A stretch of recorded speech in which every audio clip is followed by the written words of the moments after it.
진료를 하다 보면 소화가 잘 안 돼서 오시는 분들이 종종 계십니다. 위장에 좋은 음식이라고 양배추를 똑같이 드셔도 어떤 분은 속이 편해진다고 하시고 또 어떤 분은 오히려 가스가 차고 불편하다고 하시는데요. 왜 그럴까요? 사실 양배추뿐만 아니라 어떤 음식이든지 모든 사람에게 다 좋은 그런 음식은 없습니다. 그래서 오늘 영상에서는 양배추가 누구한테 좋고 누구한테 나쁜지 한번 알아보려고 합니다. 끝까지 봐주시고 구독과 좋아요, 알림 설정 부탁드립니다. 일단 양배추의 효능에 대해 알아보겠습니다. 양배추의 가장 유명한 효능이죠. 양배추에는 비타민 U라는 특별한 성분이 들어있어요. 이 비타민 U는 위 점막을 보호하고 위 궤양을 치료하는 데 큰 도움을 줍니다. 마치 위장 상처에 붙이는 밴드라고 생각하시면 될 것 같아요. 실제로 비타민 U는 처음 양배추에서 발견되어 상처라는 영어 단어에 U를 따서 이름이 지어졌다고 합니다. 양배추즙은 위산을 중화시키는 효과가 있어요. 그리고 위산과 밀접한 관계가 있는 위염, 십이지장 궤양 같은 질환에 도움이 된대요. 양배추에는 글루코시넬로이드와 설포라판이라는 성분이 들어있는데요. 이 성분들은 암세포의 성장을 억제하는 효과가 있다고 합니다. 특히 대장암, 유방암, 전립선암 예방에 도움이 된다는 연구 결과가 있어요. 물론 양배추만 주구장창 먹는다고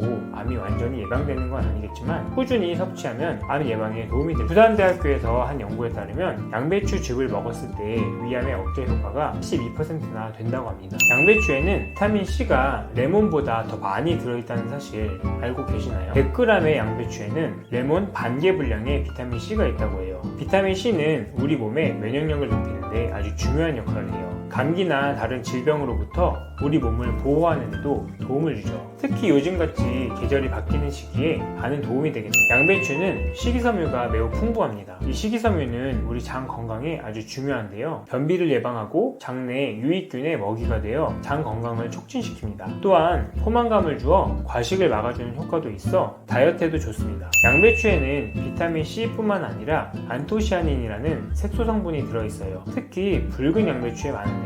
이런 성분들이 우리 몸에서 활성산소를 제거하는 항산화 작용을 합니다. 활성산소는 우리 몸의 세포를 손상시키고 노화를 촉진하는 주범인데요. 양배추를 먹으면 이런 활성산소로부터 우리 몸을 보호할 수 있어요. 양배추에는 비타민 K가 풍부하다고 그래요. 비타민 K는 칼슘이 뼈에 잘 흡수되도록 도와주는 역할을 하는데요. 그래서 양배추를 많이 먹으면 골다공증 예방에 도움이 됩니다. 특히 나이가 들수록 뼈 건강이 중요하잖아요. 양배추를 챙겨 드시면 뼈 건강에 아주 도움이 될 것 같습니다. 자, 지금까지 양배추의 놀라운 효능들에 대해서 알아보았는데요. 좋은 효능이 참 많은 음식이죠. 하지만 모든 음식이 그렇듯 양배추도 먹는 사람에 따라 다른 영향을 줄 수 있어요. 그럼 다음으로는 어떤 사람들에게 양배추가 특히 좋은지 알아보겠습니다. 양배추는 많은 사람들에게 도움이 되는 훌륭한 음식이지만 특히 다음과 같은 분들에게 더욱 좋은 효과를 볼 수 있어요. 앞서 말씀드린 것처럼 양배추는 위 건강에 정말 좋아요. 위염, 위궤양, 십이지장 궤양 등 이런 것들로 고생하는 분들에게 특히 좋습니다.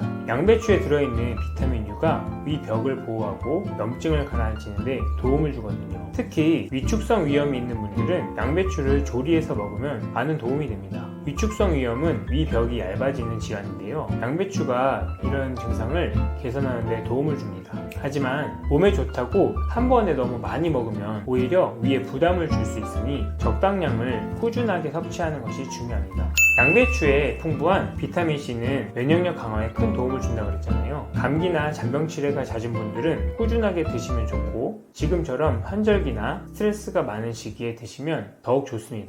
양배추의 풍부한 식이섬유는 장 운동을 촉진시켜 변비 해소에 도움을 줍니다. 만성 변비로 고생하시는 분들에게 많은 도움이 되겠죠. 하지만 갑자기 많은 양의 식이섬유를 섭취하면 일시적으로 가스가 차거나 복부 불편감이 있을 수 있으니 조금씩 양을 늘려가면서 몸의 반응을 보는 것이 좋겠습니다. 양배추는 저칼로리 고영양식품인데요. 100g에 약 25kcal 정도로 열량이 매우 낮은데 식이섬유가 풍부해서 포만감도 오래 유지되고 변비에도 효과가 좋습니다. 현대인들은 많은 스트레스와 피로에 시달리고 있죠. 양배추의 항산화 성분들은 이런 피로 회복에 도움을 줍니다. 양배추와 함께 충분한 수면과 규칙적인 운동을 병행하면 피로 회복에 더욱 효과적입니다. 이렇게 다양한 상황에서 양배추를 먹는 것이 도움이 되는데요. 하지만 주의할 점은 양배추만 과도하게 섭취한다고 해서 모든 문제가 해결되는 것은 아니라는 거예요. 균형 잡힌 식단의 일부로 적당량을 꾸준하게 섭취하는 것이 가장 중요합니다. 또한 어떤 음식을 먹든지 개인의 체질과 건강 상태를 고려해야 하는데 사람에 따라 양배추가 오히려 해가 될 수 있거든요. 그럼 이제 양배추 섭취를 주의해야 하는 경우에 대해서 알아보겠습니다. 와파린, 아스피린 같은 혈전 용해제를 복용 중이라면 양배추를 먹을 때 주의해야 합니다. 양배추에 풍부한 비타민 K가 이런 약물의 효과를 상쇄시키기 때문인데요. 비타민 K는 혈액 응고를 돕는 영양소인데 혈전 용해제는 혈액을 묽게 만드는 약이잖아요. 서로 상반된 작용을 하는 셈이죠. 따라서 이런 약을 복용 중이라면 반드시 전문가와 상담 후에 양배추 섭취량을 조절해야 합니다. 특히나 양배추를 즙이나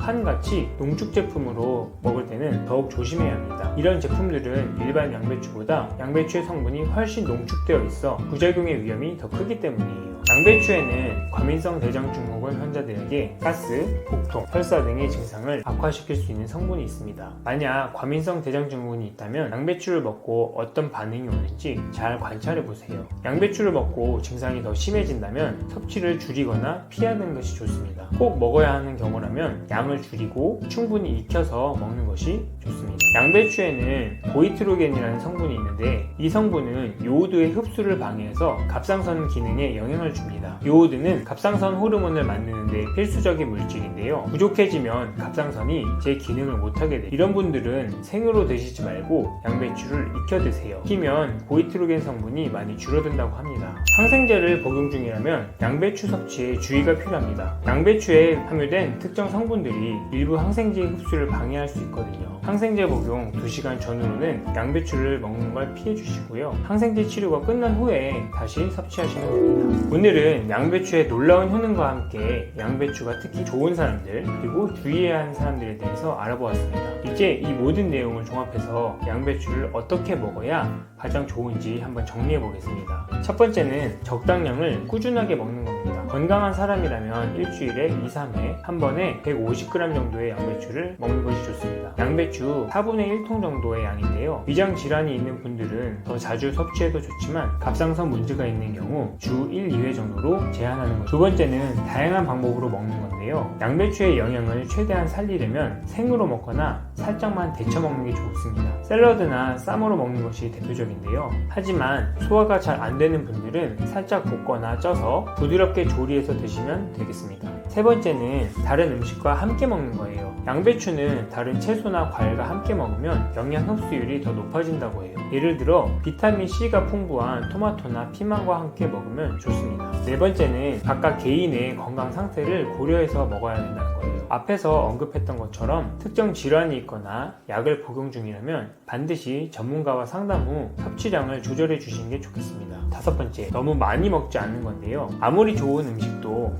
너무 과하면 독이 될 수 있습니다. 양배추 즙이나 양배추 판을 너무 많이 먹으면 오히려 위장에 부담을 줄 수 있으니 꼭 주의하셔야 돼요. 양배추는 정말 훌륭한 음식이지만 모든 사람에게 무조건 좋은 것은 아닙니다. 내 건강 상태를 잘 파악하고 그에 맞는 섭취 방법이 중요합니다. 오늘 말씀드린 내용 잘 기억하셨다가 각각의 상황에 맞게 양배추를 먹어보세요. 마지막으로 건강한 식습관은 한 가지 음식에만 의존하는 것이 아니라 다양한 음식들을 균형 있게 섭취하는 것입니다. 양배추와 함께 다양한 채소, 과일, 단백질, 건강한 지방을 골고루 섭취해주세요. 오늘도 건강한 인생을 응원합니다. 오늘 영상이 도움이 되셨다면 구독과 좋아요, 알림 설정 부탁드립니다. 다음 영상에서 또 다른 다이어트와 건강 정보로 찾아뵙겠습니다. 감사합니다.